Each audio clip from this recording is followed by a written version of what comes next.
supermarket doing her weekly shopping. She's got a lot of things on her mind and has been rushing around, throwing all the items she needs into the shopping cart. While checking the price on a can of goods, she notices something strange. Her heart has suddenly begun to beat hard, so hard in fact that it is pulsating in her throat. This startles her, and then she notices how her arm begins to shake with a pins and needles sensation. This is the first time anything like this has ever happened to her. She is confused and starting to get really scared. Something must be wrong, she thinks, and begins to mentally list all the possible things it could be. Is it the start of a heart attack? Is it an allergic reaction to something she ate? Her stomach and chest muscles feel really tense and her breathing becomes faster and more shallow. She glances around at the people near her, and as she does so, she feels lightheaded and dizzy. The confusion and fear she feels is sending her into a panic. The sensations in her body intensify, and she is convinced something awful is about to happen.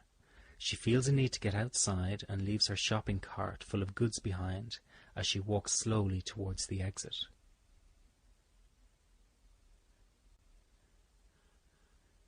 As soon as she is outside in the cool air, she feels a slight sense of relief and more in control as the physical sensations are losing momentum. Although she is calming down, she is still in shock and her body is shaking. It feels as if someone had just held a gun to her head. She has never felt so terrified and out of control in all her life. She calls her husband at work and tells him what happened and asks if he would meet her so they can go to the hospital together. A few hours later, Jane is lying on the hospital bed, waiting for the results of the medical tests she has completed. The doctor arrives and tells her they cannot find anything physically wrong with her, and that it was most likely a panic attack. This is relieving, yet confusing at the same time. A panic attack, she thinks.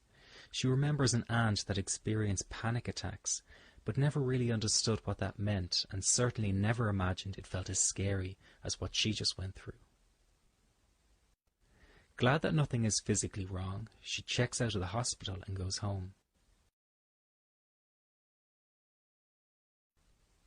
Within minutes of lying on the bed, she falls fast asleep. On waking the following day, Jane immediately begins to go over the ordeal in her mind. It all seems like a surreal dream.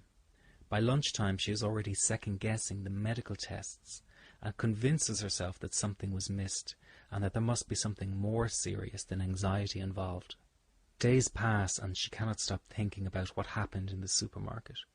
She still feels shaken by the experience and lives in fear that it might strike her again at any moment. For the first time in her life, she does not feel safe